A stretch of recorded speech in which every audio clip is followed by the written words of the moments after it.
الحمد لله حمدا كثيرا طيبا مباركا فيه والصلاة والسلام على رسول الله وعلى آله وصحبه ومن اهتدى بهداه. Souvent on présente Abraham comme le croyant, le musulman qui se soumet inconditionnellement à la volonté de Dieu. Bien sûr, Abraham, c'est l'exemple type du croyant qui s'adonne totalement à Dieu subhanahu wa ta'ala. Il n'y a aucun doute. Sauf qu'on oublie souvent que Abraham est caractérisé essentiellement par l'homme épris de vérité. Il cherchait depuis son jeune âge la vérité de Dieu, la vérité du monde, le mystère de l'existence. Il se posait beaucoup de questions. Et donc, Abraham est la figure du croyant qui cherche la vérité de Dieu. Abraham, d'abord, a commencé par s'interroger sur les phénomènes. Qu'est-ce qu'il y a derrière les phénomènes? Dans un premier temps, il pensait que la nature pourrait être une divinité. Il se posait cette question. Est-ce que c'est une question fictionnelle pour donner l'exemple à son peuple, ou bien il se posait réellement par lui-même ces questions sur les astres, sur la lune, sur le soleil. Et donc il a donné ces exemples comme des divinités possibles, déjà adorées à son époque. Et donc il a voulu par ces interrogations, accéder à partir des phénomènes pour pouvoir savoir qu'est-ce qu'il y a derrière les phénomènes. Il n'a pas pu admettre qu'une divinité soit éphémère. Falamma afala.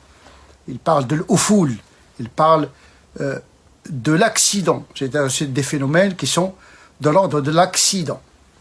Et à cet égard-là, on peut dire qu'Abraham, il a introduit le raisonnement, je dirais, philosophique, dans l'économie de la foi. À la différence de Salih, de Houd, de Nuh, les prophètes qui étaient avant lui, ne se posaient pas ces questions-là et n'introduisaient pas le raisonnement dans le métabolisme de la foi. Ils demandaient à leur peuple de croire en eux parce qu'ils ont reçu la révélation et parce qu'ils sont dotés de miracles. D'une certaine manière, ils ont des signes physiques qui démontraient qu'ils étaient véritablement des prophètes. En plus des miracles, Abraham, il a apporté l'argumentation, la recherche, la discursivité. Il se posait des questions.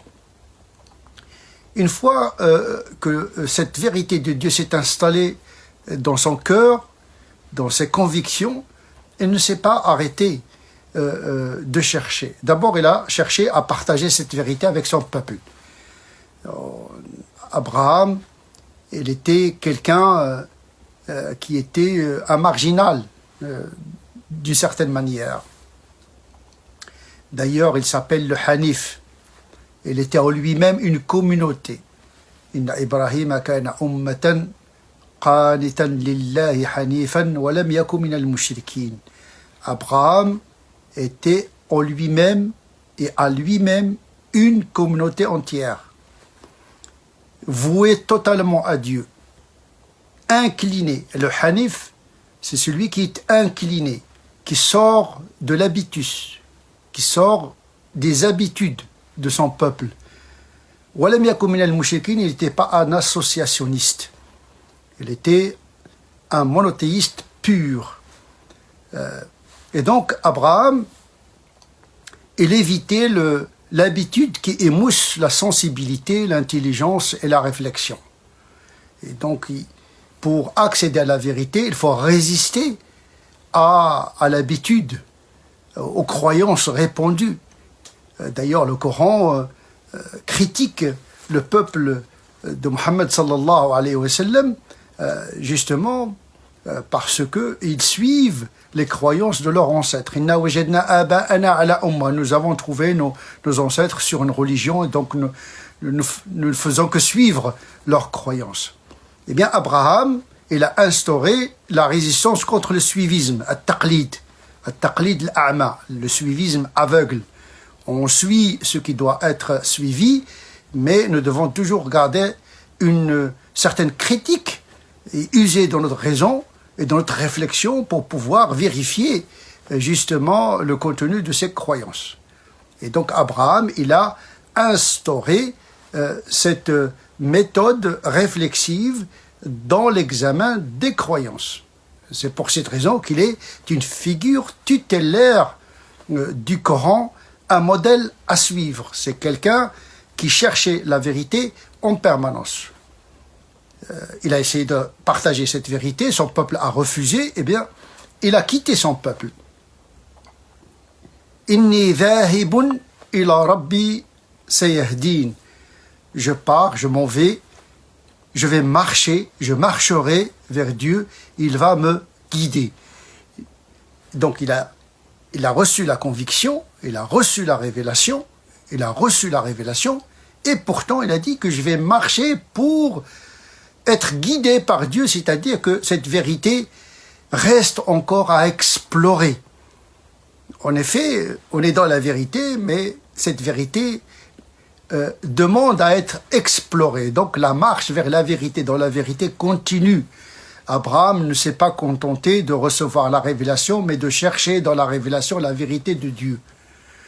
La vérité de Dieu, c'est dans le monde, c'est dans notre conscience, mais également dans la révélation elle-même. Donc Abraham, il a établi une éthique de la recherche de la vérité en permanence. On ne se contente pas de la foi, on ne se contente pas de la révélation, on continue malgré et grâce à la révélation de continuer cette marche. C'est cette marche qu'on va essayer d'explorer avec Abraham dans les causeries qui suivront.